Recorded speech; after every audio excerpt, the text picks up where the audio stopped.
Hello everyone, welcome back to my channel वांगशन and channel fiction with फुजोशी। तो कैसे हो आप सब? आई होप कि आप सब अच्छे होंगे और सर्दियों में अपना ख्याल रख रहे होंगे। तो गाइस, मैं एक बार फिर से आ गई हूँ एक न्यू वीडियो लेकर। आई नो मैंने मांगे हुआ जिनको मुझे पहले कंप्लीट करना चाहिए था, लेकिन मेरा जो दिमाग है वो मैं खुद परेशान से मैं अगर कोई स्टोरी बनाती रहती हूँ या फिर उसको लिखती रहती हूँ, तो अगर वो स्टोरी पूरी नहीं होती उससे पहले मेरे दिमाग में एक दूसरी स्टोरी आ जाती है। और आजकल पता नहीं क्यों मेरे दिमाग में बस हिस्टोरिकल एफ आ रहे हैं।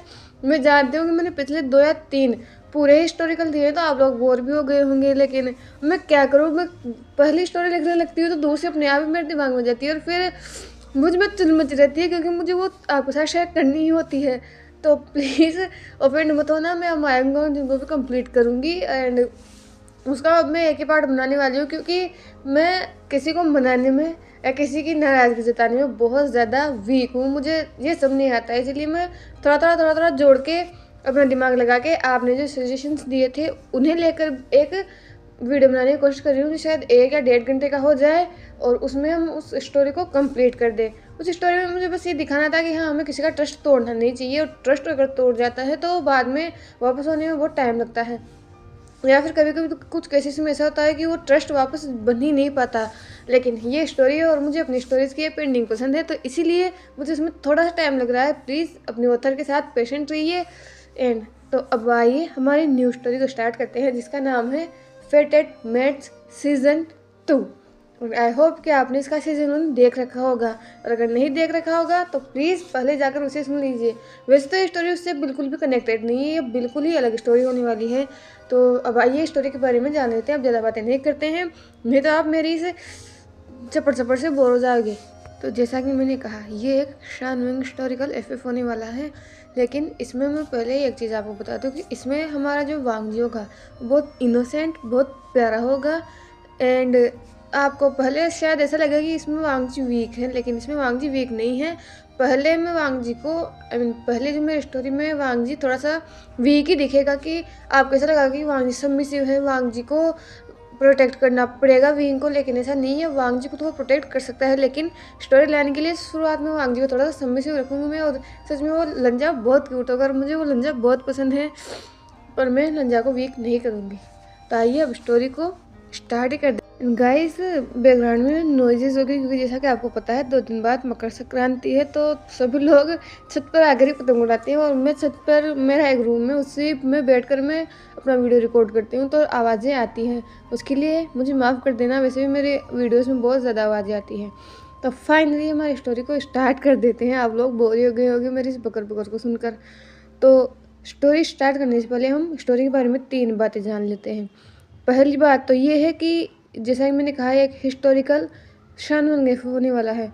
सेकंड बात ये है कि इस एफएफ में हमारे क्रीचर्स होंगे, सुपर नेचुरल क्रीचर्स जैसे wolves, foxes, dragon and phoenix, snakes, ऐसे और भी बहुत सारे क्रीचर्स होने वाले हैं। थर्ड, मुझे नहीं पता है एफएफ कितना लॉन्ग होने वाला है, तो मैं पहले नहीं बता सकती कितना पार्ट्स में एंड होगा, इसीलिए अब हम स्टोरी को स्टार्ट कर देते हैं। तो हमारा पहला क्लैन या फिर हमारे मेल लीड से स्टार्ट करते हैं। ये लिंका वी सेक्ट, जिसके प्रेजेंट जो किंग हैं वो है वीफेंग मियान और उनकी क्वीन है वी यूजुआन।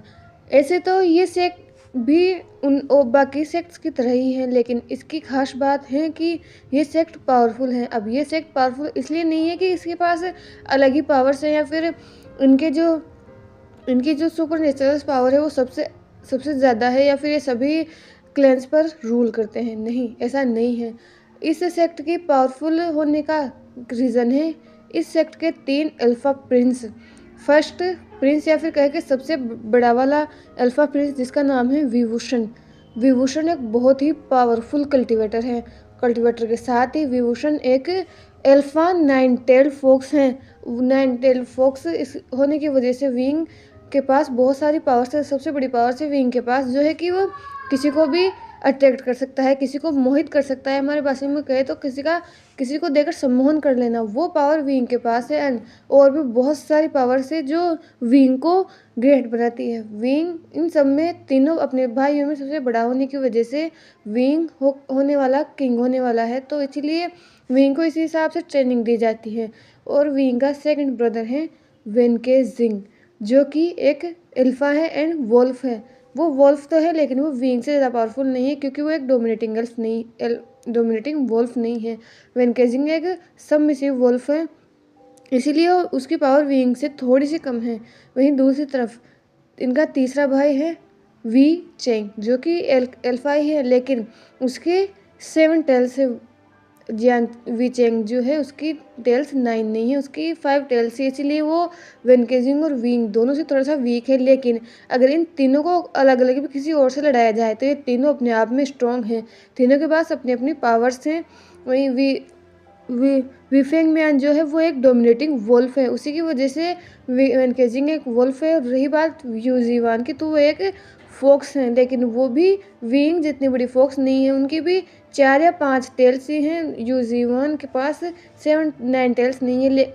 विंग इस कल्टिवेशन वर्ल्ड के जो ये कल्टिवेशन वर्ल्ड है उसका एक इकलौता पर्सन है जिसके पास 9 टेल्स हैं, और ये बात अपने आप में ही बहुत बड़ी है। इसीलिए सभी लोग विसेक्ट को जिसे पावरफुल ही मानते हैं। एंड किसी भी युद्ध में अगर ये तीनों भाई एक साथ चले जाते हैं तो फिर वो युद्ध विसेक्ट के फेवर में आना कंफर्म ही है। इसीलिए सभी लोग विसेक्ट से डरते हैं, विसेक्ट की इज्जत करते हैं, एंड विसेक्ट से अपने जो रिलेशन है उनका अच्छा बनाए रखने की कोशिश करते हैं।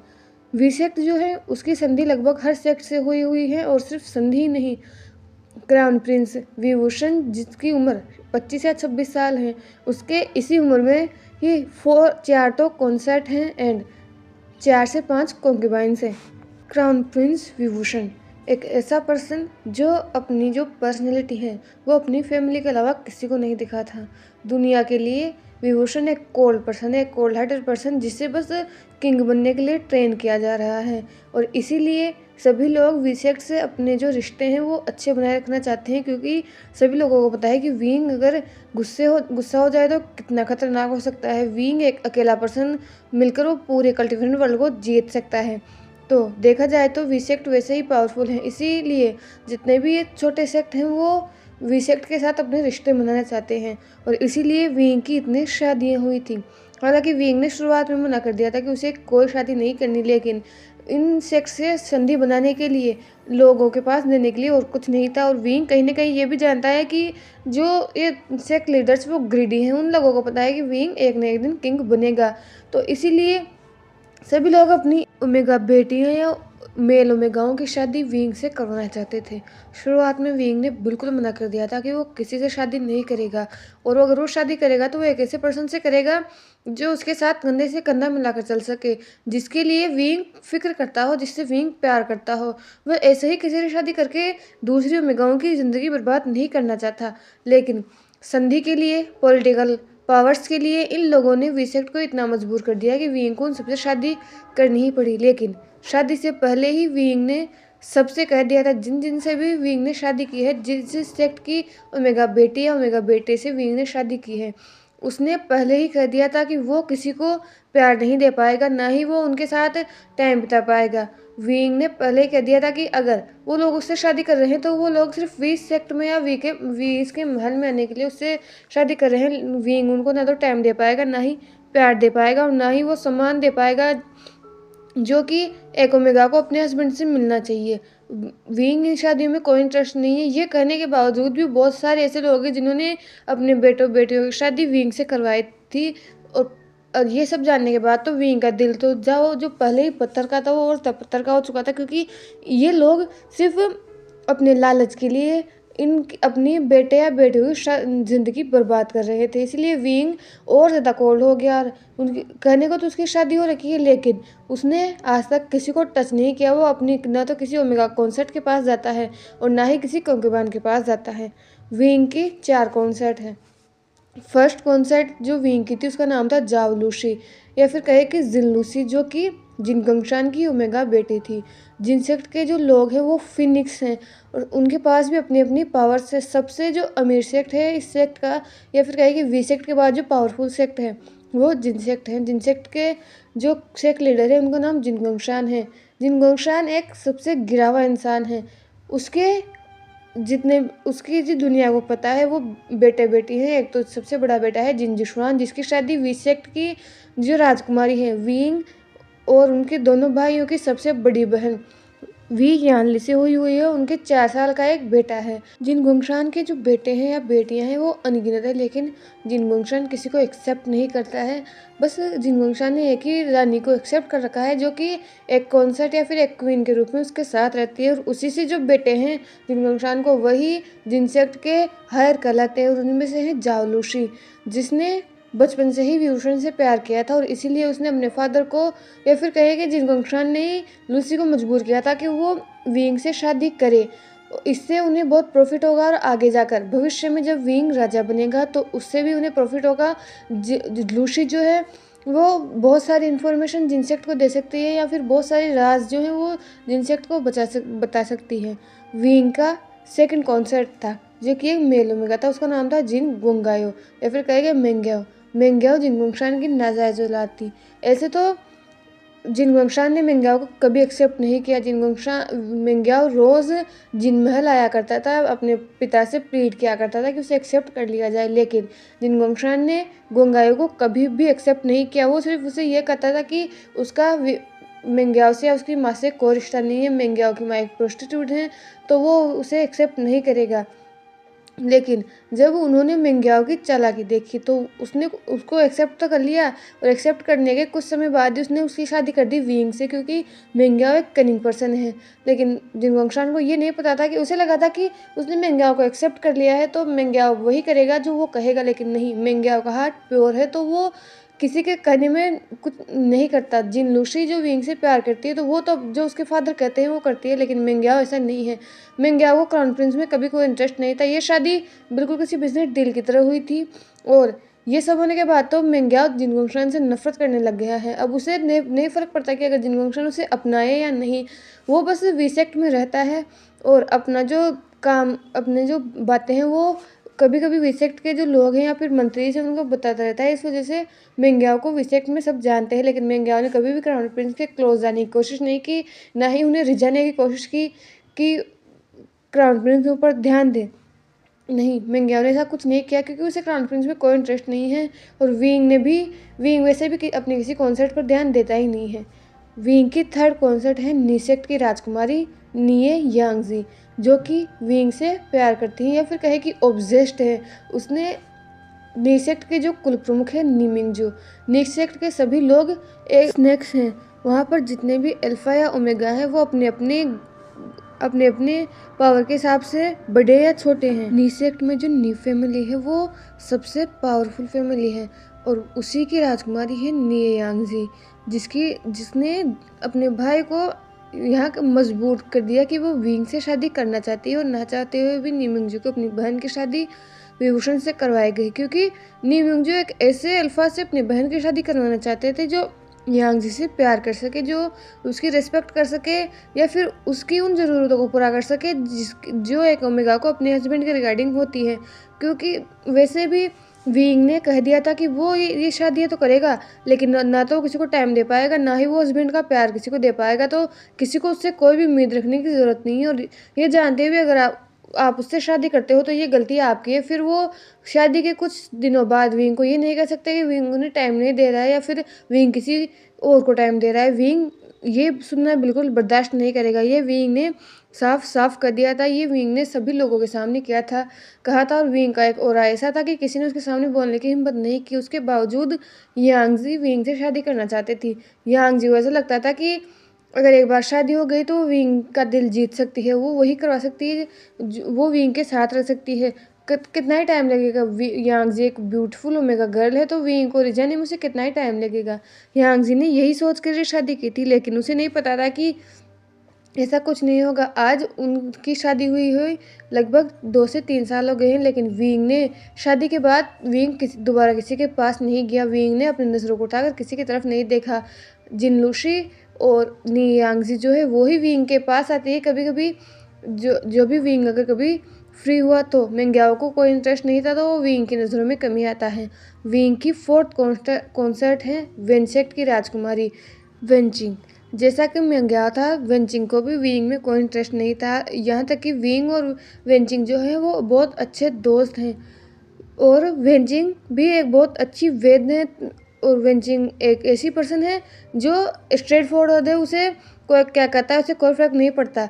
विंग और वो पहले से भी बहुत अच्छे दोस्त थे, इसीलिए जब वेनरूहान ने वेनचिंग का हाथ विंग को ऑफर किया था, विंग ने वेनचिंग को भी वही सब कहा था कि वो उससे शादी तो कर रहा है लेकिन उन दोनों के बीच जो रिश्ता होगा सिर्फ दोस्ती का होगा। इसमें वेनचिंग को भी कोई प्रॉब्लम नहीं थी, क्योंकि उसे पता था कि अगर वो उसके फादर के आगे जाकर कहेगी कि वो ये शादी नहीं करना चाहती तो उसके फादर बिल्कुल नहीं मानेंगे, क्योंकि सभी लोगों को ऐसा लगता था कि अगर दूसरे सेक्स के लोग उनके अपनी बेटियों को शादी विंग से करवा रहे हैं तो वो क्यों पीछे रहे। उन्हें भी पावर के लिए कुछ तो चाहिए था ना, ताकि वो किसी को ये कह सके कि उसकी बेटी की शादी किंग से हुई है तो कोई उनको आग दिखाने की ज़रूरत नहीं करेगा, हिम्मत नहीं करेगा।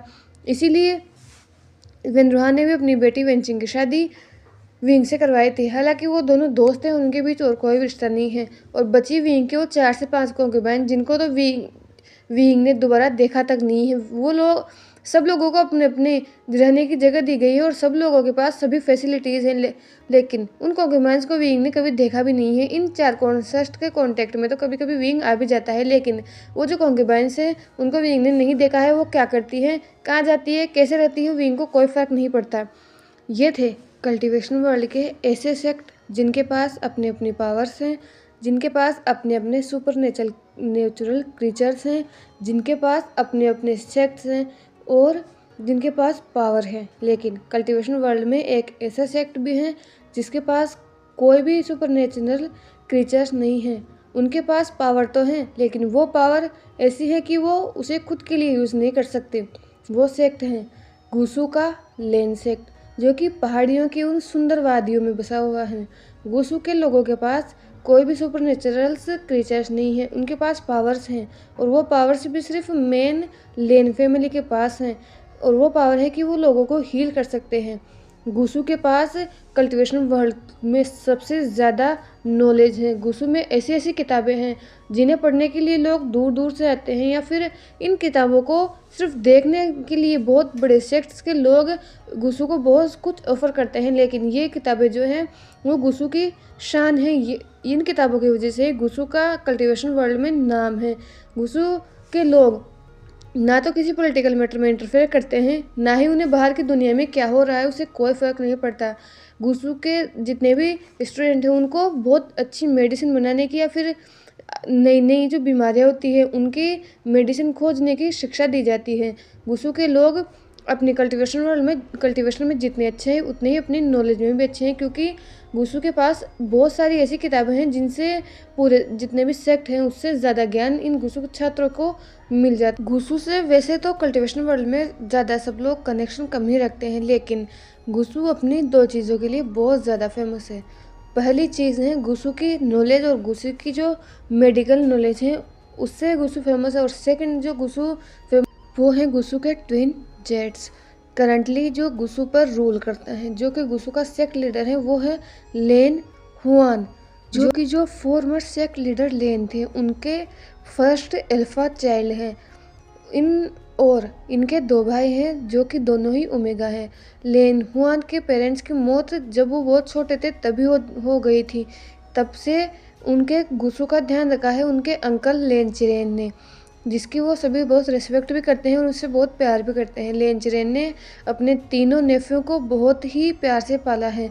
उन्होंने कभी उन्हें ऐसा नहीं लगने दिया कि उनके पेरेंट्स नहीं हैं। लेन हुआन अपने दोनों मेगा ब्रदर्स से बहुत ज़्यादा प्यार करता है और उसके लिए कुछ भी कर सकता है। लेन हुआन का सेकंड ब्रदर है जिसका नाम है लेन शिचेन, जो कि ओमेगा है। लेन शिचेन अपनी मेडिकल नॉलेज में बहुत ज़्यादा अच्छे हैं और लेन शिचेन अपने कल्टीवेशन वर्ल्ड में भी अच्छे हैं। लेकिन इन दोनों की जान, या फिर कहें कि पूरे गुसू या कल्टीवेशन इस क्लाउड डिसीज की जो जान है वो है लेन वांग जी, एक 18 ईयर ओल्ड ओमेगा, जो कि बहुत ही नोटी है, मिस्चीव है एंड क्यूट है और इस दुनियादारी से अनजान है। लेन वांग जी को आज तक अपने गुस्सों से बाहर नहीं भेजा गया। उसका ये रीज़न है कि लेन वांग जी हद से ज़्यादा खूबसूरत हैं। वांग जी इतना खूबसूरत है कि अगर कोई वांग जी की एक झलक देख ले तो वो वांग जी की कदमों में अपनी दुनिया रखने के लिए तैयार हैं। लेकिन वो कहते हैं ना कि दुनिया की सिर्फ अच्छी साइड नहीं होती, दुनिया की बहुत बुरी साइड भी होती है, और वो होती है लस्ट, ऑब्सेशन। इसीलिए वांग जी को बाहर नहीं निकाला जाता कि कोई गंदी नज़र वांग जी पर ना डाल सके, कोई वांग जी को हार्म ना पहुंचा सके। इसीलिए ये गुस्सो का सेकंड जेट बहुत इनोसेंट है, इसे दुनियादारी की कोई समझ नहीं है, क्योंकि इसके जो फैमिली है, कभी फैमिली ने इसकी ज़रूरत ही नहीं पड़ने दी। इसकी फैमिली ही बहुत है इसको प्यार करने के लिए, इसको बहुत कुछ सिखाने के लिए, और वांग जी खुद को बहुत ज़्यादा लकी मानता है सिर्फ फैमिली होने की वजह से। लेकिन वो गुस्सू जो हमेशा शांत रहता है, वैसे तो गुस्सू में शांत रहता है, यहाँ पर बात कमी की जाती है और सभी लोग अपने अपने कामों में लगे रहते हैं, अपने अपने स्टडीज़ में लगे रहते हैं। लेकिन गुस्सू जो है आज वो बहुत ज़्यादा ही शांत लग रहा है। गुस्सू की हवाओं में आज एक अजीब सी टेंशन है, अजीब सी घबराहट है और अजीब सा स्ट्रेस है जो गुस्सू के हर पर्सन को हो रहा है।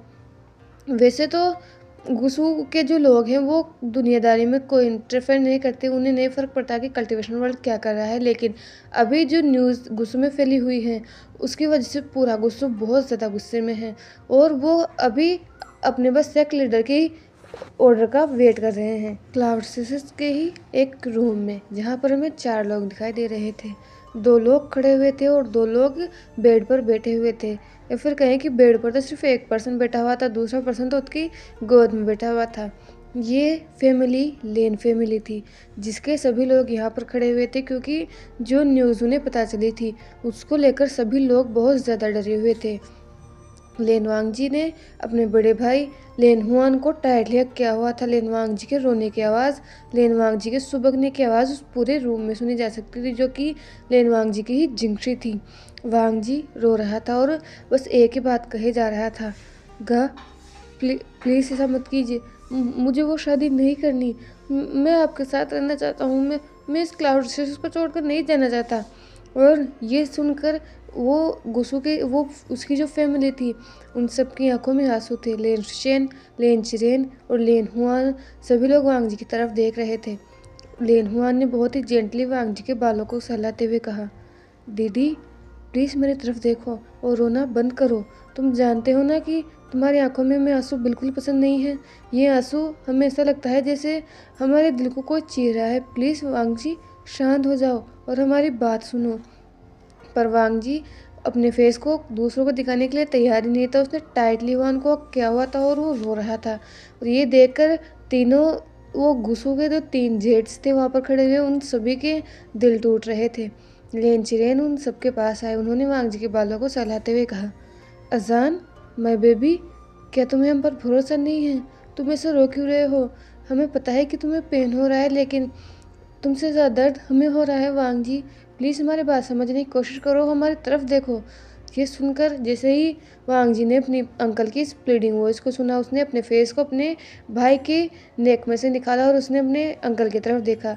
जिसने सभी ने जब वांग जी की ऐसी हालत देखी तो सभी का दिल जैसे टूट गया। वांग जी की आंखें रेड थी, उसकी पलकें गीली हो रखी थी, नोज़ भी रेड थी और लिप्स भी रेड हो रहे थे, जो शायद खुद को रोने को रोकने की वजह से लिप्स पर उसने बाइट किया होगा, तो उस पर से ब्लीडिंग हो रही थी। ये देखकर उन लेन फैमिली का दिल टूट रहा था। हुआन ने जेंटली अपने भाई के आंसुओं को पोंछा और उसके फोरहेड पर किस करते हुए कहा, आसान बात को समझने की कोशिश करो। हमें भी अच्छा नहीं लग रहा है कि हम तुम्हें यहाँ से भेज रहे हैं, लेकिन ये नेसेसरी है। ये सुनकर वांग जी ने अपने भाई की तरफ देखा। वही लेनशिचेन जो ये सब देख रहा था, उसकी आंखों में भी आंसू थे। कल तक वो सभी लोग बहुत ज़्यादा खुश थे, अपनी अपनी लाइफ जी रहे थे, लेकिन एक तूफान 2 हफ्ते पहले आया था जो उनकी लाइफ को जैसे बर्बाद करके चला गया। जिन गोंगशान जो कि जिन सेक्ट का लीडर है, 2 हफ्ते पहले वो आया था। उन्हें पता चला था कि जिनगोंगशान बीमार है और वो अपने सेक्ट के जो हीलर्स हैं उनसे ठीक नहीं हो रहा है।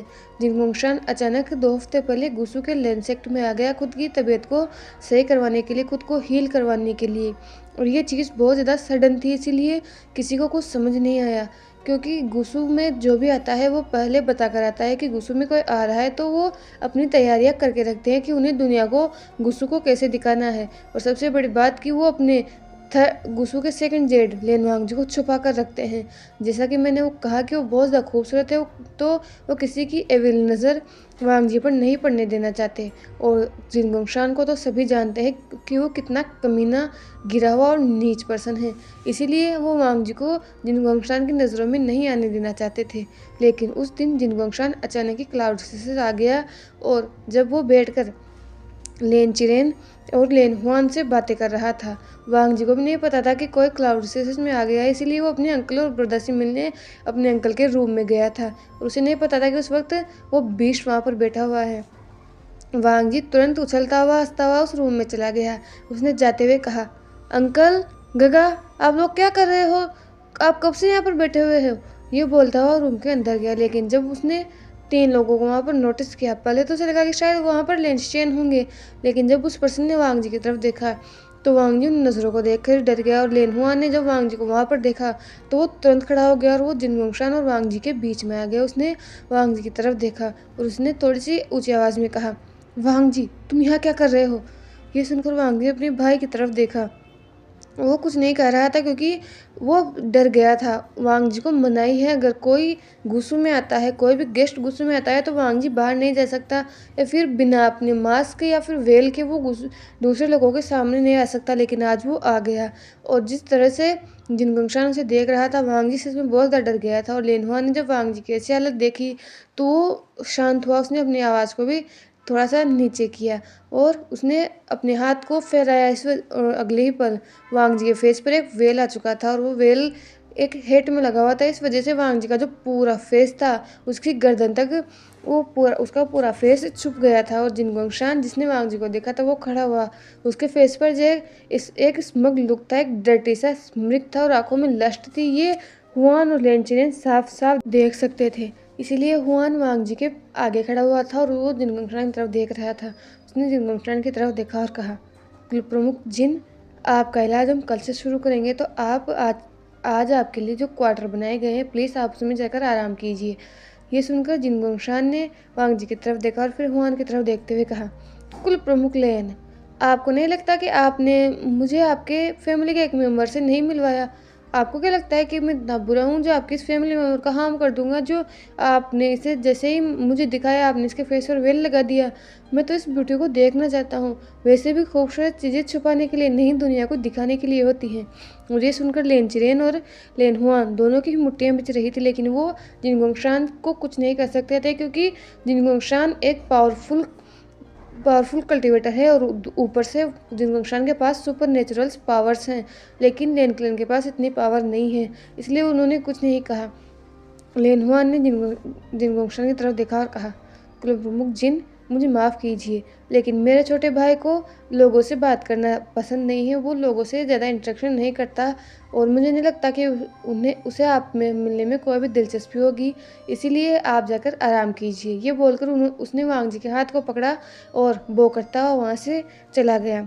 और अब उसके लगभग एक हफ्ते तक ही जिनगोंगशान क्लाउड स्टेशन में रुका था, और वो जानबूझकर जहाँ पर उसका इलाज किया जा रहा था, वो वहाँ पर नहीं रुकता था, बल्कि क्लाउड स्टेशन में घूमता रहता था वांगजी को देखने के लिए। लेकिन लेन फैमिली को पता था कि इस जिनगोंगशान का नेचर कैसा है, तो उन्होंने वांगजी को उसके ही जिंक्शन में रख रखा था। और जब उन्होंने वांगजी से कहा था कि जब तक ये जिनगोंगशान यहाँ से चला नहीं जाता, तब तक वांगजी अपनी जिंक्शन में ही रहे। और वांगजी ने भी ओबे किया था, क्योंकि जिस तरह से जिनगोंगशान उसे देख रहा था, वांगजी को खुद वो सब चीज़ पसंद नहीं आई, इसलिए वांगजी जिंक्शन में ही रहा था। और एक हफ्ते बाद जिनगोंगशान वहाँ से जा चुका था। जिनगोंगशान के जाने के 2 या 3 दिन तक तो कुछ नहीं हुआ, सब कुछ ठीक रहा। तो नेनसेक्ट को लगा कि शायद ठीक है, जिनगोंगशान ने वांगजी को अपने दिमाग से निकाल दिया होगा। लेकिन वांगजी को ऐसा पर्सन है जिसे अपने दिमाग से निकाला जाए, इसीलिए जिनगोंगशान के जाने के 3 दिन बाद ही गुस्सू में एक स्क्रॉल आया, और वो स्क्रॉल था रेड स्क्रॉल। जिनगोंगशान ने रेड स्क्रॉल भेजा था, और उसे देखकर सभी लोग ये समझ गए थे कि स्क्रॉल किसके लिए आया है, क्योंकि जिनगोंगशान के बेटों के लिए तो स्क्रोल आने से रहा, क्योंकि जिनगोंगशान के जितने भी बेटे हैं वो मैरिड हैं। और ये बात तो जिनगोंगशान भी जानता है कि वो ऐसे ही किसी की शादी वांगजी से नहीं करवाएंगे, लेकिन उन्हें ये जानकर सरप्राइज़ हुआ था, या फिर कहेगी शॉक लगा था। ये जो है से स्क्रोल है वो आया था जिनगोंगशान के लिए। जिनगोंगशान ने उस स्क्रोल में लिखा था, कुल प्रमुख जिन, आपने पिछले 1 हफ्ते से तो आपके भाई को मुझसे छुपा लिया, लेकिन अब आप लोग क्या करोगे? मैं ये रेड स्क्रोल लेनवांग जी को कोर्ट करने के लिए भेज रहा हूँ। मैं लेनवांग जी से शादी करना चाहता हूँ और उसे अपनी कॉन्सर्ट बनाना चाहता हूँ। वैसे तो मैं इन सब चीज़ों को खुशी खुशी ही करना चाहता हूँ, लेकिन अगर आपने ये इस स्क्रोल को एक्सेप्ट नहीं किया या फिर मेरे खिलाफ जाने की कोशिश की, तो ये बात तो आप भी बहुत अच्छी तरह से जानते हैं कि आपकी जगह क्या है कल्टीवेशन वर्ल्ड में और हम कौन हैं। तो आपके लिए यही अच्छा होगा कि आप खुशी खुशी लेनवांग जी का हाथ हमें दे दें और उसे जिनसेक्ट भेज दें, नहीं तो मैं उस गुस्सों पर हमला करके और आप लोगों को मार कर भी लेनवांग जी को ले जाना जानता हूँ। तो अभी ये आपके हाथों में है कि आप अपने सेक्ट को बर्बाद होते देखना चाहते हो या फिर खुशी खुशी लेनवांग जी को मेरे पास भेजना चाहते हो। और इस स्क्रोल में शादी जैसा कुछ नहीं था, इसमें बस धमकी थी जो कि जिनगोंगशान ने लेनसेक्ट को दी थी। और उसके बाद तो जैसे पूरा लेनसेक्ट ही एक अजीब से डिप्रेशन में चला गया, दुख में चला गया, क्योंकि गुस्सू के जितने भी लोग हैं वो वांगजी से बहुत प्यार करते हैं। सभी लोग वांगजी जो है सभी लोगों की आंखों का तारा था, क्योंकि वो है ही इतना क्यूट, इतना इतना इतनी चहल पहल वो गुस्से में रखा करता था कि कोई ये कह नहीं सकता था कि क्लाउड से इतना शांत जगह है। दुनिया को तो यही लगता है कि क्लाउड सिटी एक ऐसी जगह है जहाँ पर बस रूल्स हैं, 30,000 रूल्स ही रूल्स हैं, वहाँ पर लोग सिर्फ रूल्स ही फॉलो करते हैं। लेकिन नहीं, ऐसा नहीं था। जब से वांगजी इस क्लैन में पैदा हुआ था या फिर जब से वांगजी धीरे धीरे बड़ा होने लगा था, ये रूल्स जैसे वांगजी ही तोड़ा करता था। गुस्सू में तेज भागना मना है, लेकिन वांगजी हमेशा इधर से उधर भागा करता था। गुस्सू में तेज हंसना मना है, लेकिन वांगजी अपना दिल खोल के ऐसा करता था। गुस्सू में किसी पर प्रैंक करना मना है, लेकिन वांगजी सब पर प्रैंक किया करता था। और सभी लोग ये देखकर गुस्सा नहीं होते थे, बल्कि वांगजी की उस स्माइल को देखकर सभी के फेस पर एक स्माइल आ जाती थी। वांगजी सबके दिन को बना देता था, यहाँ तक कि लेन जिरेन जो खुद रूल्स को लेकर बहुत ज़्यादा स्ट्रिक्ट हैं, उसने लेन हुआन और लेनशियन को स्ट्रिक्ट रूल्स में पाला है, लेकिन वांगजी को कभी वो रूल में बांध ही नहीं पाए। वांगजी एक किसी फ्री बर्ड की तरह था जो बस आसमान में उड़ने के लिए बना था, इसलिए लेनशियन भी कभी वांगजी को बांध नहीं पाए और ना ही वो बांधना चाहते थे। लेकिन अब जब सबको ये पता चला था कि उनका गुस्सू खतरे में है, और उन्हें फ़र्क नहीं पड़ता कि गुस्सू खतरे में है, उन्हें ज़्यादा फिक्र लेन वांगजी की हो रही थी। उन्होंने निसेक्ट से मदद मांगी और निसेक्ट ने मदद करने के लिए हाँ भी कर दी, क्योंकि गुस्सू के दूसरे राजकुमार लेनशियन और अल्फा नीमिंगजू बहुत अच्छे दोस्त हैं। और होइसांग भी वांगजी का बहुत अच्छा दोस्त है, जो कि निसेक्ट का दूसरा राजकुमार है और नियांगजी का भाई है। इसीलिए उन लोगों ने मदद करने के लिए मान तो गए थे, लेकिन जिनसेक्ट से पावरफुल निसेक्ट भी नहीं था। इसीलिए अगर वो गुस्सू की मदद करके उनके खिलाफ लड़ भी लेते तो भी वो लोग जीत नहीं पाते। इसीलिए उन्होंने वेनसेक्ट की भी मदद की, लेकिन वेनसेक्ट भी थोड़ा सा ग्रेडी इंसेक्ट था। इसीलिए उन्हें लगा कि अगर वो जिनसेक्ट के खिलाफ जाएंगे तो वो 2 सेक्ट के खिलाफ जाएंगे। पहला तो था जिनसेक्ट और दूसरा था कि जिनसेक्ट में वीसेक्ट की राजकुमारी वी यानली की शादी हो रखी थी, तो वो इनडायरेक्टली वीसेक्ट को भी ऑफेंड कर सकते हैं। इसीलिए वेनरूहान ने बस कुलप्रमुख लेन को एक सजेशन दिया कि उन्हें कुलप्रमुख वी के पास जाना चाहिए, वो उनकी मदद कर सकते हैं। और वैसे भी अगर वो उनकी मदद करेंगे तो वियानली की शादी जो जिनसेक्ट से हो रखी है, अगर युद्ध होगा तो जिनसेक्ट की तरफ से वीसेक्ट ही लड़ेगा, ना कि वो लेनसेक्ट की तरफ से लड़ेगा, क्योंकि उनमें रिश्तेदारी है, वो एक दूसरे के रिश्तेदार हैं। तो वीसेक्ट ओब्वियसली जिनसेक्ट की तरफ से लड़ेगा, तो जीतने का कोई भी चांस नहीं होता, तो उन्हें वीसेक्ट के पास ही जाना चाहिए। और जैसा कि वेनरूहान ने कहा था, अब वो लोग जाने की तैयारियां कर रहे थे और उन्हें पता था कि वांगजी को सेफ कैसे रखना है। उन्होंने क्राउन प्रिंस के बारे में सुना था कि क्राउन प्रिंस कितने महान है या फिर कहें कितने पावरफुल है, वो वांगजी को प्रोटेक्ट कर सकते हैं। और उन्हें इस चीज़ का भी रिलीफ था कि क्राउन प्रिंस की जितनी भी आज तक शादियाँ हुई हैं वो उसमें क्राउन प्रिंस को कोई इंटरेस्ट नहीं है। वो अपने जितने भी कॉन्सर्ट हैं उनसे ज़्यादा नज़दीकियाँ नहीं रखते या फिर अपने ही काम में रहते। तो उन्होंने ये डिसाइड किया था कि वो वांगजी की शादी क्राउन प्रिंस से करेंगे। और जैसा कि उन्हें पता था कि वांग जी क्राउन प्रिंस अपनी अभी हुई शादियों पर ज़्यादा ध्यान नहीं देते, तो वो वांग जी पर भी ज़्यादा ध्यान नहीं देंगे। और जब ये मामला शांत हो जाएगा तो वो वांग जी को इस शादी को तोड़कर वापस क्राउन से ले आएंगे। उन्होंने यही सोच रखा था और इसीलिए उन्हें मदद चाहिए थी। वो विसेक देना चाहते थे, लेकिन जब वांग जी को उन्होंने ये सब बताया तो वांग जी सच में बहुत ज़्यादा उदास हो गया था। उसका दिल टूट गया था। उसे लग रहा था कि उसके जो फैमिली मेम्बर्स है उसे दूर भेजना चाहते हैं और उसे लग रहा था कि क्या वो लड़ नहीं सकते, उनका सिक्ट इतना कमज़ोर नहीं है, वांग जी खुद इतना कमज़ोर नहीं है, वो लड़ सकता है। और इसी के लिए अब सभी लोग वांग जी को समझा रहे थे। लिन हुआन ने वांग जी के उन आंसुओं को पोंछते हुए कहा, अजान, तुम्हें पता है और ये चीज़ हमें भी पता है कि हम कितना ही कह लें कि हम कितने भी पावरफुल हैं, लेकिन हम जिनसेक्ट या वेसेक्ट के सामने नहीं जीत सकते बाबे। तुम ये बात जानते हो। उनके पास अपने अपने सुपर नेचुरल क्रीचर्स हैं, वो एक बार में हमें बर्बाद कर सकते हैं। और हमारे पास सिर्फ पावर्स हैं, और वो पावर्स भी हम हमारे लिए यूज़ नहीं कर सकते। वो पावर्स भी हम दूसरों के लिए, दूसरों को हील करने के लिए यूज़ करते हैं। और यह बात सिर्फ हमारी नहीं है, तुम्हें अच्छी तरह से जानते हो वांग जी। अगर इस गुसुक के क्लैन पर हमला हुआ तो ये हमला सिर्फ लेन फैमिली पर नहीं होगा, बल्कि गुसु के लोगों पर भी होगा। तो तुम चाहते हो कि गुसु के लोग प्रॉब्लम में आए? क्या तुम चाहते हो कि तुम्हारी वजह से गुसु के लोगों पर कोई भी मुसीबत आए? ये सुनकर वांग जी शांत हो गया और उसने अपने भाई की तरफ देखा और नाम में अपना सिर हिलाया। ये सुनकर लेन हुआन ने कहा, तो वांग जी समझने की कोशिश करो। ऐसा नहीं है कि हम तुम्हें अपने से दूर भेज रहे हैं। जैसा कि हमने तुम्हें कहा कि अगर हमें लगेगा कि तुम अब प्रोटेक्टिव हो, अगर हमें लगेगा कि हाँ अब जिनगोंगशान से तुम्हें कोई खतरा नहीं है, तो आई प्रॉमिस मैं तुम्हें वापस लेंसेक्ट ले आऊँगा। तुम्हें चिंता करने की ज़रूरत नहीं है, लेकिन तुम्हें कुछ समय तक वीसेक्ट में रहना होगा। और वैसे भी अभी हमें नहीं पता है कि कुल प्रमुख वी या फिर क्राउन प्रिंस तुम्हें एक्सेप्ट करेंगे या नहीं, या फिर वो हमारी मदद करेंगे या नहीं। हम सिर्फ एक होप के साथ जा रहे हैं कि काश वो हमारी मदद कर दे, क्योंकि ये बात तुम भी जानते हो कि वीसेक्ट की राजकुमारी की शादी जिनसेक्ट में हो रखी है, तो वो चांस बहुत कम है कि वो हमारी मदद करेंगे, लेकिन हम कोशिश कर सकते हैं। यहाँ पर हाथ धरे बैठे रहने से अच्छा तो हम कोशिश तो कर ही सकते हैं वांग जी। तुम ये बात समझते हो? ये सुनकर वांग जी ने अपने भाई की तरफ देखा और अभाम में अपना सिर हिलाया। फिर क्या था, अब वांग जी मान चुका था। तो वो लोग रात में निकलने वाले थे, क्योंकि जिनगोंगशान ने गुसु के चारों तरफ अपने गार्ड्स लगा रखे थे ताकि गुसु के लोग बाहर नहीं जा सके। और लेन फैमिली गुसु के एक सीक्रेट डोर से बाहर जाने वाली थी। लेन चेन क्लाउड सिस्टम में रुकने वाले थे, क्योंकि क्या पता जिनगोंगशान पीछे से हमला कर दे, तो यहाँ पर कोई होना चाहिए जो उनके स्टूडेंट्स को इंस्ट्रक्शंस दे सके या फिर उनके लोगों की मदद कर सके। इसलिए लेन चेन यहीं पर रुके थे और उसे अपने अल्फा नेफ्यू लेन हुआन पर पूरा भरोसा था कि वो हर फैसला ठीक ही लेगा। फिर क्या था, ये लेन फैमिली उसी रात निकल चुकी थी।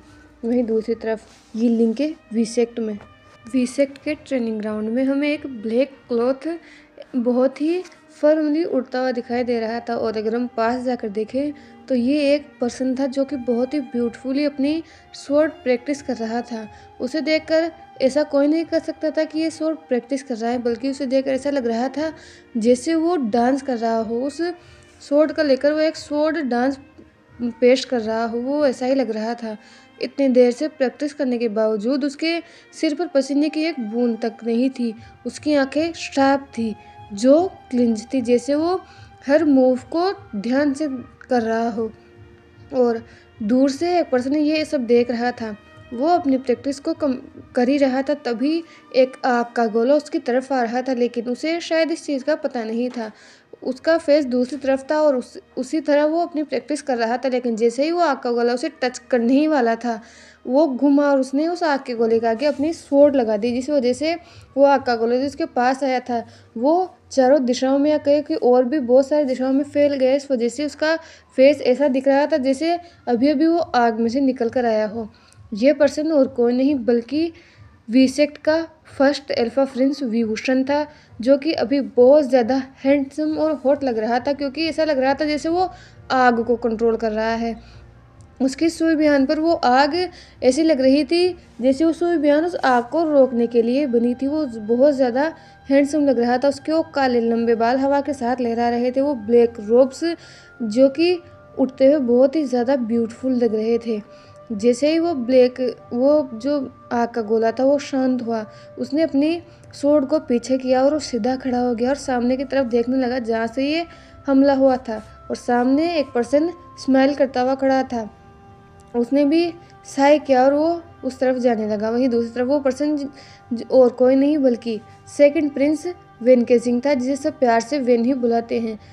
वो विंग के पास आया और उसने लगभग एक्साइटेडली कहा, वाह गा, मैं आप पर जब भी हमला करता हूँ, जब भी पीछे से या फिर कहीं भी आपके सामने से पीछे से कितना ही छुप कर लूँ, आप मेरे हर हमले को रोक देते हो। आप सच में बहुत ज़्यादा ग्रेट फाइटर हो। आप जैसा कल्टिवेटर मैंने आज तक नहीं देखा। ये सुनकर विंग ने अपना सिर ऐसे लाया कि इसका कुछ नहीं हो सकता। उसने वेनकेजिंग की तरफ देखते हुए कहा, मुझे ज़्यादा मक्खन लगाने की ज़रूरत नहीं है, और वैसे भी तुम थोड़ी ना कम हो, तुम भी बहुत अच्छे कल्टिवेटर हो। बस मेरी ट्रेनिंग थोड़ी सी अलग हुई है क्योंकि मैं फ्यूचर किंग होने वाला हूँ, और अगर तुम्हें ये ट्रेनिंग चाहिए तो तुम भी ले सकते हो, मुझे कोई प्रॉब्लम नहीं है। ये सुनकर वेनकेजिंग अपने दोनों हाथों को आगे ले गया और उसे हिलाते हुए कहा, ना ना ना ना ना, मुझे ऐसी कोई ट्रेनिंग नहीं चाहिए। अब वो पता भी आपके ऊपर कितनी जिम्मेदारियां हैं, आप ठीक से सांस तक नहीं ले सकते, लेकिन मुझे अपनी ये फ्रीडम बहुत प्यारी है। आप कुछ नहीं कर सकते, आपको कितनी सारी जिम्मेदारियां हैं। बाबा, मुझे ये जिम्मेदारियां नहीं लेनी, आपकी जिम्मेदारियां और आपके जो किंग की पोजीशन है आपको ही मुबारक, मुझे नहीं चाहिए। ये बोलकर उसने विंग की तरफ देखा और विंग ने भी बस अपना सिर हिलाया। उसके बाद वो दोनों वहीं ट्रेनिंग ग्राउंड में एक टेबल रखी हुई थी, उस पर बैठ गया। वेनकेजिंग ने अपने भाई के लिए टी सर्व की, उसके बाद वो खुद टी पीने लगा। वो दोनों टी पी रहे थे, तभी विंग ने वेनकेजिंग की तरफ देखा और कहा, तो कहाँ तक बढ़ी बात। ये सुनकर वेनकेजिंग ने कन्फ्यूजन में विंग की तरफ देखा। विंग ने जब अपने भाई का एक कंफ्यूज फेस देखा तो उसने वेनकेजिंग की तरफ देखा और कहा, क्या क्या अभी तक कोई प्रोग्रेस नहीं हुई? अगर तुम्हें कुछ करना है तो जल्दी करो, क्योंकि मैं नहीं चाहता कि वो तुम्हें छोड़ दे। वैसे भी मुझे नहीं पता कि उसने तुम्हें देखा कि जो उसने तुम्हें पसंद कर लिया, और जल्दी करो क्योंकि टाइम वैसे ही निकल जाता है। ये सुनकर वेनकेजिंग ने शर्माते हुए कहा, गा क्या अभी प्रोग्रेस मैं कर रहा हूँ ना, प्रोग्रेस धीरे धीरे। और मैं उसे विंग ने कहा, क्या तुम उसे कब कन्फेस करने के सोच रहे हो? तब जब उसके पेरेंट्स किसी और से उसकी शादी करवा देंगे। ये सुनकर वेनकेजिंग ने अपने भाई की तरफ देखा और कहा, गा टीज करना बंद कीजिए। ये सुनकर विंग ने एक स्मित देते हुए कहा, मैं तुम्हें टीज नहीं कर रहा हूँ वेनकेजिंग, ये बात तुम भी जानते हो कि हमारी सोसाइटी में ओमेगाओं की क्या हालत है, और तुम दोनों शादी के लिए इनफ बड़े हो चुके हो। अगर और तुमने टाइम लगाया तो उसके पेरेंट्स तुम्हारे लिए रुकेंगे नहीं, वो उसकी शादी करवा देंगे। तो तुम्हें नहीं लगता कि तुम्हें जल्दी करना चाहिए? क्या तुम्हें डर है कि वो तुम्हें रिजेक्ट कर देगा? ये सुनकर वेनकेजिंग ने नोट किया। विंग ने डीप ब्रीथ ली और कहा, तो क्या कभी तुम्हें ऐसा लगा है कि वो तुम्हारे साथ टाइम स्पेंड करना नहीं चाहता, या फिर वो कोई ज़बरदस्ती तुम्हारे साथ टाइम स्पेंड कर रहा है? ये सुनकर वेनकेजिंग ने नाम अपना सिर हिलाते हुए कहा, नहीं गा, ऐसा नहीं है। हम दोनों जब भी बातें करते हैं मुझे नहीं लगता कि उसे कभी भी ऐसा लगता है कि वो मेरे साथ टाइम स्पेंड कर रहा है तो उसके साथ कोई ज़बरदस्ती हो रही है, और मुझे भी उसके साथ टाइम बिताना अच्छा लगता है। मैं उसके साथ ऐसे भी अपनी पूरी ज़िंदगी बिता सकता हूँ। यह सुनकर विंग ने नोट किया और फिर वेनकेजिंग की तरफ देखते हुए कहा, तो क्या तुम्हें कभी ऐसा लगा कि तुम जो इतनी अपनी बकर बकर करते हो, इतनी चटर पटर करते रहते हो, बस बोलते रहते हो, तो क्या उसे कभी प्रॉब्लम हुई हो, कभी इरिटेट हुआ हो, या कभी उसने तुमसे ये कहा हो कि तुम इतने क्यों बोलते हो, उसे नहीं पसंद? ये सुनकर वेनकेजिंग ने फिर से नामे अपना सिर लिया और कहा, नहीं गा, उसने ऐसा कभी नहीं कहा, बल्कि वो तो ऐसा करता है कि जब मैं बोलता रहता हूँ तो उसे अच्छा लगता है, उसे मुझे सुनना पसंद है। ये सुनकर विंग ने डीप ब्रीथ ली और फिर कहा, तो फिर प्रॉब्लम क्या है वेनकेजिंग? तुम उसे प्रपोज क्यों नहीं कर रहे हो? उसे अपने दिल की बात क्यों नहीं बता रहे हो? मेरे भाई जल्दी करो, अगर तुम्हें टाइम लगेगा तो मुझे नहीं लगता कि वो तुम्हारे लिए वेट करता रहेगा। ये सुनकर वेनकेजिंग ने विंग की तरफ देखा और विंग ने कहा, डरने की ज़रूरत नहीं है। अगर तुम्हें लगता है कि तुम उसके साथ ज़िंदगी बिता सकते हो और तुम्हें लगता है कि वो भी तुम्हारे साथ कंफर्टेबल है, तो तुम उसे प्रपोज कर सकते हो। और अगर वो तुम्हें रिजेक्ट भी कर देगा तो तुम्हारे पास और भी ऑप्शन है। अगर तुम्हें ये तो अपने दिल पर बर्डन नहीं रहेगा कि तुमने कोशिश नहीं की, एक बार कोशिश करो। ये सुनकर वेनकेजिंग ने नोट करते हुए कहा, मैं कोशिश करूँगा अगर आप चिंता मत कीजिए। वैसे मेरा भाई बहुत ज़्यादा बड़ा लव गुरु नहीं बन रहा, और वह होगा भी क्यों नहीं, मेरे भाई के 4 कॉन्सर्ट जो है।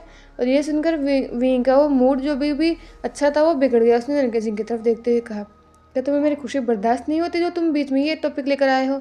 इस पर वेनकेजिंग ने हंसते हुए कहा, गा, पर मैं क्या करूँ, मुझे आपको टेस्ट करना बहुत पसंद है।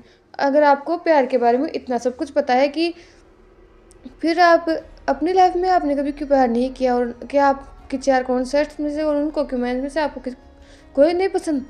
ये सुनकर विंग ने वेनके सिंह की तरफ देखा और कहा, ये बात तुम अच्छी तरह से जानते हो कि मुझे वो क्यों नहीं पसंद। वो सब बस मेरी इस वेल्थ के पीछे है, मेरे इस चीज़ के पीछे है कि कहीं ना कहीं मैं किंग बनूंगा और वो बस मेरी क्वीन बनेगी। वो लोग खुद को बेहतर इसलिए बनाना चाहती हैं कि वो बस किसी दिन अच्छी क्वीन बन सके। वो मेरे लिए किसी को खुद को बेहतर नहीं बना रही है, वो बस उस पोजीशन के लिए खुद को बेहतर बना रही है कि कभी अगर वो क्वीन बने तो लोग उन्हें पसंद करें, वो अपने ओहदे को या फिर अपने से जो ऑरा है उसे दिखा सके। और मुझे वो बिल्कुल पसंद नहीं है। वो सिर्फ दिखाती है, उनके दिल में कुछ और होता है, उसके ज़ुबान पर कुछ और होता है और वो कर कुछ और रही होती है। इसलिए मुझे वो बिल्कुल पसंद नहीं है। यह सुनकर वेनके सिंह ने नोट करते हुए कहा, आपने सही कहा, ज़्यादातर आपके कॉन्सर्ट्स यही हैं, बस वेंचिंग जिए और मेंग्याओ को छोड़कर वो लोग कुछ भी दिखाने की कोशिश नहीं करते। वो लोग बस खुद में रहते हैं, वो जैसे हैं वैसे ही रहते हैं। यह सुनकर विंग ने डीप ब्रीथ ली और कहा, मुझे उन लोगों के बारे में चिंता होती है, क्योंकि और जो जितने भी कॉन्सर्ट्स और कॉन्क्यूबाइंस हैं उन्हें कोई फ़र्क नहीं पड़ता कि उनकी लाइफ कहाँ जा रही है, लेकिन ये दोनों टैलेंटेड है। मुझे ऐसा लगता है कि मेरे साथ रिश्ते में जुड़कर ये बस अपनी लाइफ बर्बाद कर रहे हैं। वेंचिंग और मेंग्याओ के लिए मुझे डर लगता है। मैं इनके लिए कुछ सोच रहा हूँ और शायद डैड फादर मेरी इसमें मदद करे तो अच्छा होगा, क्योंकि मैं इन लोगों को ऐसे कैद करके नहीं रखना चाहता। वैसे भी हम दोस्त हैं, तो हम दोस्त बनकर बिना शादी के रिश्ते के भी दोस्त बनकर रह सकते हैं। उसके लिए शादी करना तो ज़रूरी नहीं था। पता नहीं लोग अपनी ओमेगा बेटियों को सिर्फ ये क्यों समझते हैं कि वो सिर्फ दूसरों के घर जाने के लिए बनी होती, वो उनकी शादी वो सिर्फ प्रॉफिट के लिए करवा देते हैं। मुझे ये सब बिल्कुल पसंद नहीं है। ये सुनकर वेनके सिंह भी कहीं ना कहीं अपने भाई की बातों में दर्द समझ सकता था। आखिर कोई पर्सन खुश कैसे रह सकता है जब उसके चारों तरफ कोई ना कोई रानी, कोई ना कोई कंक्यूबाइन रहती होगी। और विंग बहुत ज़्यादा फ्रस्ट्रेट हो जाता है। उसको बहुत सारे बंधनों में जकड़ दिया गया है। ना चाहते हुए भी विंग कितना ही ना माने, लेकिन वो हस्बैंड हैं।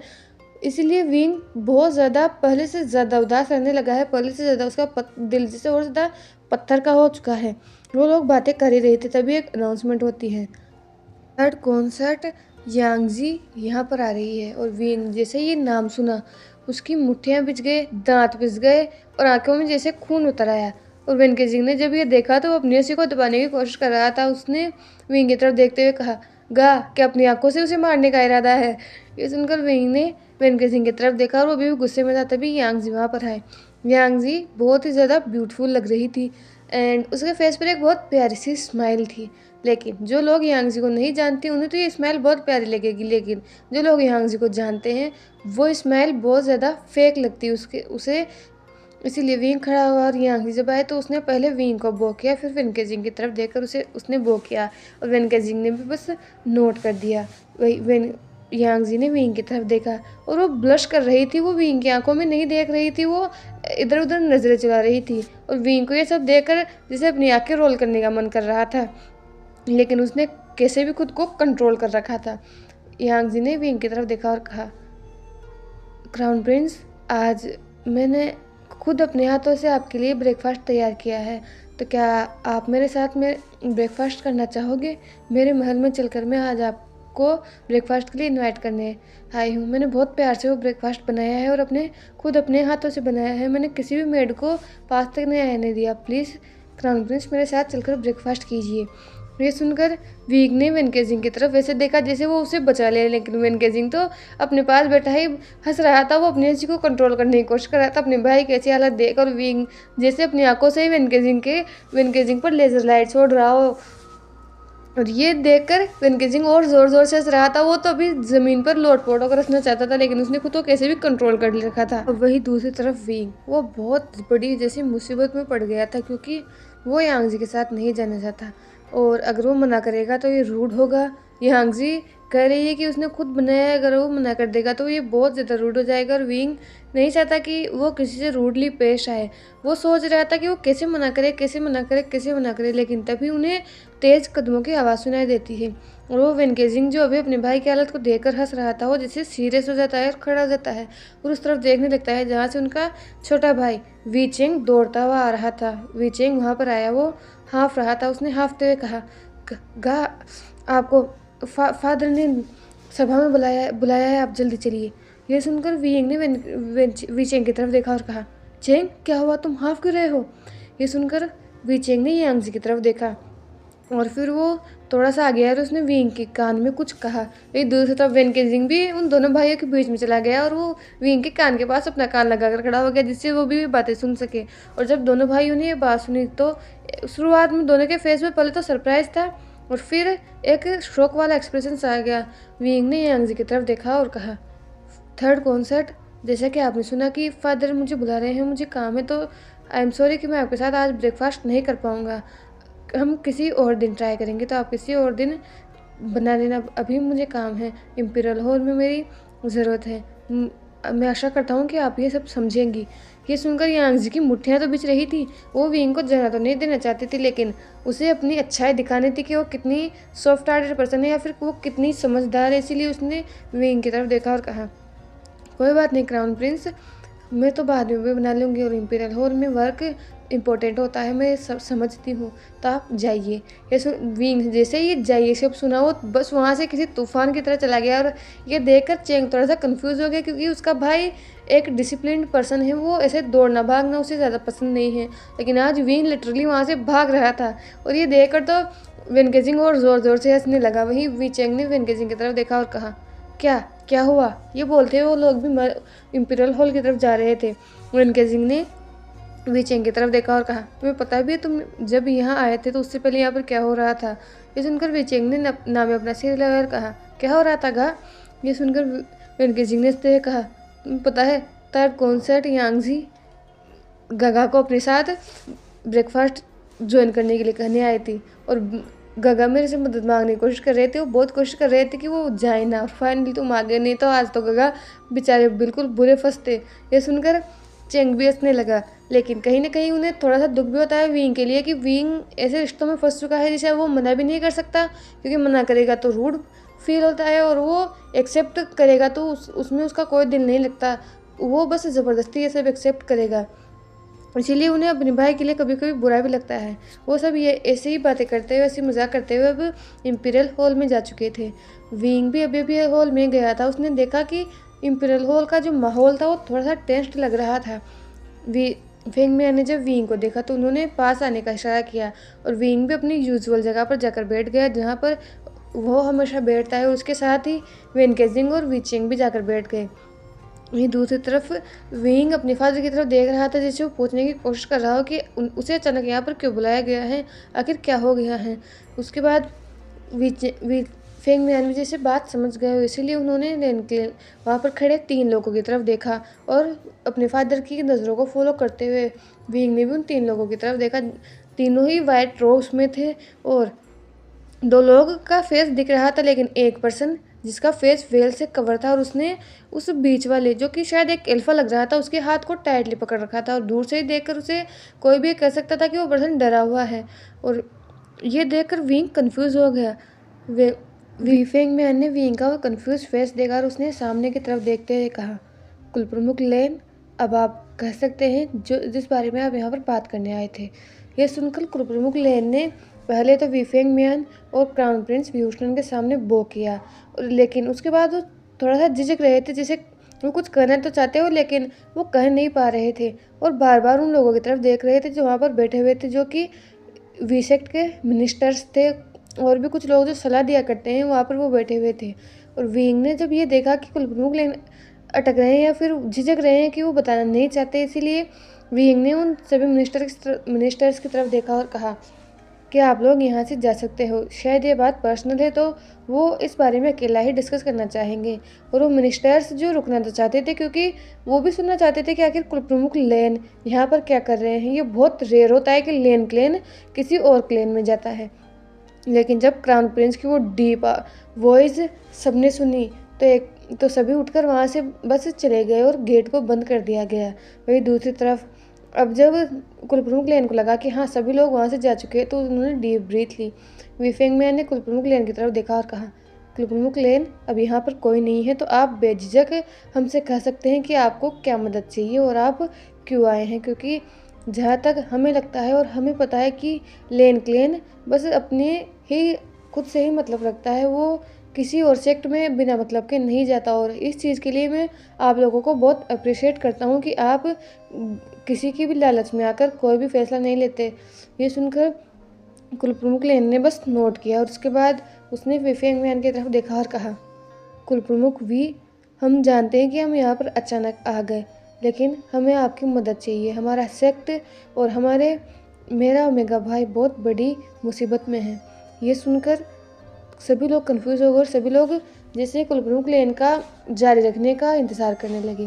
कुलप्रमुख लेन ने जब उन आंखों को अपने ऊपर महसूस किया तो उन्होंने लेनशियन की तरफ देखा और लेनशियन ने नोट किया। उसके बाद वो वांग जी के सामने आया। अब लेनशियन उन चारों वीज और यूजीवान के बीच में खड़ा था और वांग जी के सामने खड़ा हुआ था। लेनशियन ने धीरे से वांग जी को इस वेल को उठाया और वांग जी का वो क्यूट सा डरा हुआ सा फेस सबके सामने आ गया। लेनशियन जैसे ही हटा एक पल के लिए तो जितने भी लोग वहाँ पर बैठे हुए थे वांग जी की देखकर सभी लोगों के मुंह से बस यही निकला, ब्यूटीफुल, इथरनल, हेवनली ब्यूटी। सभी लोगों के माउथ से जो थे वो बहुत ही ऐसे वर्ड्स निकल रहे थे जो ब्यूटी की डेफिनेशन देते हुए, या फिर ब्यूटीफुल, तो ये वर्ड तो इस वांग जी की डेफिनेशन के लिए बहुत कम वर्ड था। सभी लोग उसे ही देख रहे थे और सभी लोग शौक में थे क्योंकि वांग जी सच में बहुत ज़्यादा ब्यूटीफुल लग रहा था। और सबसे ज़्यादा उसमें वांग जी में कोई खोया था तो वो था विभूषण, जो कि अपनी जगह पर ही स्टिफ था। पता नहीं उसे क्या हुआ था, उसकी पूरी बॉडी जैसे अपनी जगह पर ही जम गई थी।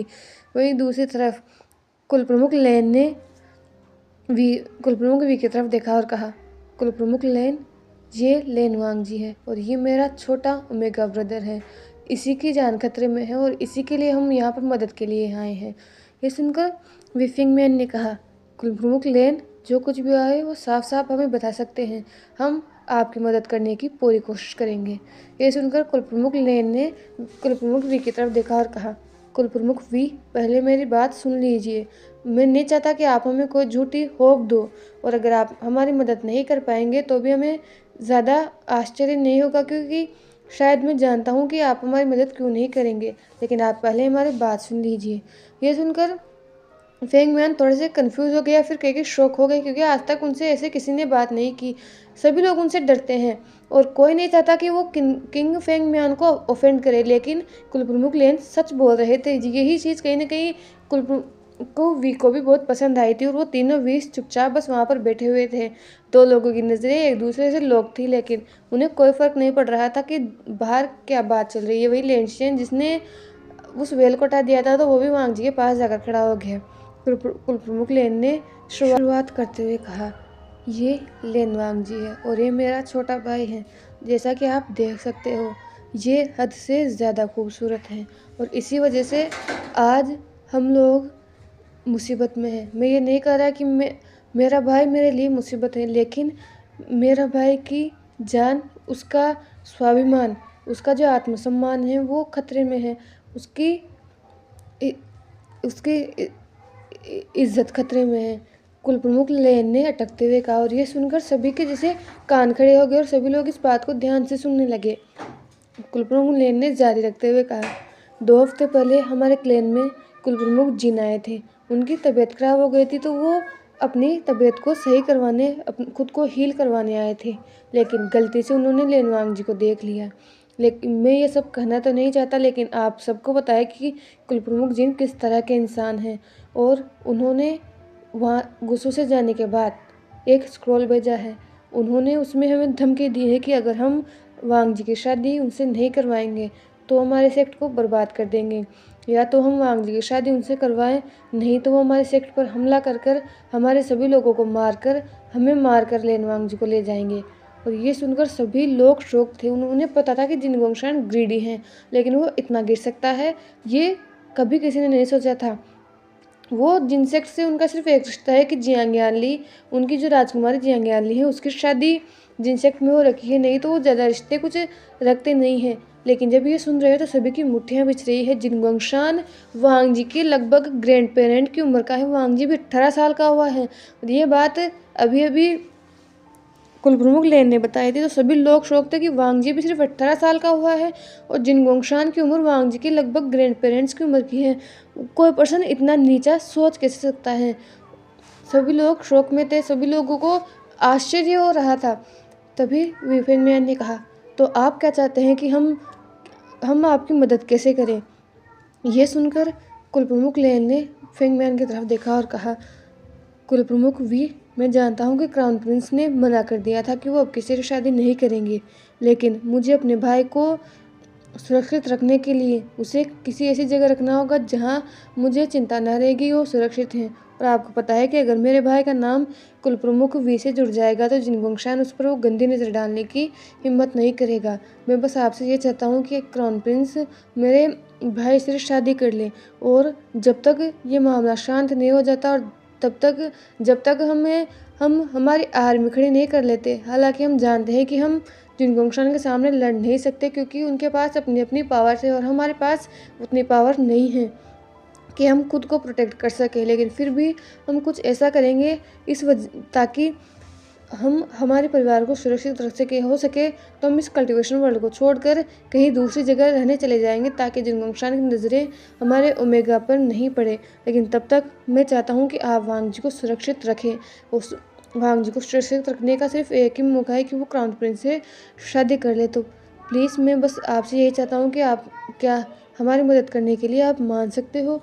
ये सुनकर विफेंग मैन और यूजीवान विंग की तरफ देख रहे थे क्योंकि उन्हें पता था इस बात को लेकर विफेंग मैन और विंग के बीच में बहुत बड़ा झगड़ा हुआ था, क्योंकि विफेंग मैन संधि के लिए विंग की शादियां करवाते रहते हैं और जब विंग की 4 शादियां हो चुकी थी और विंग की 5 कॉन्क्यूबाइंस थी तो विंग ने अब बिल्कुल मना कर दिया था कि वो किसी और ओमेगा से अब शादी नहीं करेगा तब तक उसे अपनी लव ऑफ लाइफ नहीं मिल जाता, जब तक उसे ऐसा नहीं फील होता किसी ओमेगा को देखकर कि हाँ वो उसके साथ अपनी लाइफ बिता सकता है, वो उस ओमेगा को पसंद करता है, तब तक वो किसी और से शादी नहीं करेगा। और इसीलिए इस बात को लेकर झगड़ा हुआ था। तो सभी अब विंग की तरफ देख रहे थे कि विंग का क्या रिएक्शन होता है, क्योंकि अब फेंग मैन ने सोच लिया था कि वो विंग को फोर्स नहीं करेगा। अगर विंग शादी नहीं करना चाहता तो वो इस चीज़ को लेकर विंग को फोर्स नहीं करेंगे। इसलिए सभी लोग विंग की तरफ देख रहे थे। वही दूसरी तरफ विंग जो शुरू से ही सिर्फ वांग जी की तरफ देख रहा था, वो उस पूरी कन्वर्सेशन को भी सुन रहा था और वो वांग जी को देख रहा था कि किस तरह से वांग जी जैसे जैसे कुल प्रमुख लेन कह रहे हैं कि जिनगोंगशान के बारे में बता रहे हैं या फिर अपने जितनी भी अभी तक उन्होंने बात की उनको सुनकर वांग जी की पकड़ कुल प्रमुख लेन पर और ज़्यादा टाइट हो रही है। और विंग ये सब देख रहा था कि वांग जी कितना डरा हुआ है, वांग जी की बॉडी काँप रही है। विंग अपनी जगह पर बैठा हुआ बता सकता था और वो उस पूरी बात को भी सुन रहा था। और जब ये सवाल उठा कि क्या विंग लेन वांग जी से शादी करेगा तो विंग खड़ा हुआ और उसने कुल प्रमुख लेन की तरफ देखा और फिर अपने पेरेंट्स की तरफ देखा, जो शायद उससे कह रहे हो कि विंग जो भी फैसला लेगा वो उन्हें मंजूर है। तो विंग ने कुल प्रमुख लेन की तरफ देखा और कहा, कुल प्रमुख लेन, मैं लेन वांग से शादी करने के लिए तैयार हूँ। और यह सुनकर एक पल के लिए तो कुल प्रमुख लेन जो शौक में चले गए, क्योंकि उन्हें नहीं लगा था कि कुल प्रमुख वी या फिर क्राउन प्रिंस इतनी जल्दी शादी के लिए मान जाएंगे। लेकिन तभी यूजीवान खड़ी हुई और उन्होंने कुल प्रमुख लेन की तरफ देखते हुए कहा, कुल प्रमुख लेन, हम हमारे क्राउन प्रिंस से आपके छोटे बेटे की शादी तो करवाएंगे, लेकिन हमारे पास एक शर्त है। ये सुनकर कुल प्रमुख लेन ने यूजीवान की तरफ देखा। यूजीवान ने कुल प्रमुख लेन की आंखों में देखते हुए कहा, हम आपके छोटे बेटे लेन वांगजू की शादी मेरे बेटे व्यूशन से करवाएंगे, लेकिन इस शर्त पर कि आपके दूसरे भाई लेनचेन की शादी मेरे अल्फा बेटे वीचेंग से करवाने के लिए तैयार हो तो ही हम आपके ओमेगा बेटे की शादी क्राउन प्रिंस से करवाएंगे। और यह सुनकर कुल प्रमुख लेन और लेनचेन दोनों ही 2 कदम पीछे चले गए। वही वांग जी जो पहले ही डरा हुआ था उसने अपने भाई को और ज़्यादा टाइटली होल्ड कर लिया। बूम! तो ये क्या हुआ? क्राउन प्रिंस ने तो शादी के लिए हाँ कर दिया, लेकिन आखिर यूजीवान के दिमाग में क्या चल रहा है? उन्होंने ये क्यों कहा कि लेनचेन की शादी होगी तभी वो लेन वांग जी की शादी करेंगे? और आपको क्या लगता है कि कुल प्रमुख लेन क्या जवाब देने वाले हैं यूजीवान को कि वो लेनचेन की शादी चेंग से करवाएंगे? क्या वो लेनचेन की लाइफ को कॉम्प्रोमाइज़ करेंगे कि उसकी शादी जियांग सेंग से करवाते ताकि वांग जी की शादी हो सके? तो आपको क्या लगता है, अपने थॉट्स मेरे साथ कमेंट में ज़रूर शेयर करना। और आपको क्या लगता है कि विंग ने वांग जी को एक बार में देखकर ही शादी के लिए हाँ क्यों कर दिया, क्योंकि विंग ने तो बिल्कुल मना कर दिया था कि वो किसी और से शादी नहीं करेगा। तो आपको क्या लगता है कि इसके पीछे क्या रीज़न हो सकता है? आपके जो भी रीज़न्स हैं, जो भी थॉट्स हैं, प्लीज़ मुझे कमेंट में मेरे साथ शेयर करना, क्योंकि आपके जो प्यारे प्यारे कमेंट्स होते हैं उन्हीं को देखकर मुझे मोटिवेशन मिलता है। आपको आपके जितने कमेंट होंगे, जितने अच्छे से इस वीडियो पर लाइक आएंगे, उतनी ही जल्दी आपको इसका नेक्स्ट पार्ट मिलेगा। और इस वीडियो पर मैं टारगेट दे रही हूँ कि अगर इस पर 24 आवर, या फिर आपके लिए मैं 2 दिन दे रही हूँ, अगर 2 दिन में इस पर 200 लाइक हो जाएंगे तो ही इसका नेक्स्ट पार्ट मैं लेकर आऊँगी। और आपके थॉट्स मेरे साथ ज़रूर शेयर करना। आप जितने अपने थॉट्स शेयर करोगे, मुझे इतना ही मोटिवेशन मिलता है आपके प्यारे प्यारे कमेंट्स से कि हाँ आपको स्टोरी पसंद आ रही है। तो मुझे भी जल्दी जल्दी लाने के लिए अच्छा लगता है कि मैं भी जल्दी जल्दी लेकर आऊँ। और जब आपके कमेंट्स नहीं आते तो मुझे ऐसा लगता है कि आपको स्टोरी पसंद नहीं आ रही है, मैं डिस्करेज हो जाती हूँ। तो प्लीज़ कमेंट में मुझे ज़रूर बताया कीजिए कि आपको स्टोरीज़ कैसी लगती हैं। और ज़रूर बताना, क्या कुलवरुण लेन की लाइफ को कॉम्प्रोमाइज़ करेंगे, या फिर विंग ने वांग जी के साथ शादी करने के लिए तैयार क्यों हो गए। और आपको क्या लगता है, वांग जी इतना डरा हुआ क्यों रहता है? क्या उसकी शादी अगर बाय चांस विशेक में हो भी गई तो क्या लूसी, यांगजी या फिर और जितनी भी कॉन्क्यूबाइन्स है विंग की, वो इतने इनोसेंट वांग जी को अपने पास ठीक से रहने देगी? तो आपके जो भी थॉट्स है मेरे साथ कमेंट में ज़रूर शेयर करना। एंड अपना ख्याल रखना। Thank you for watching.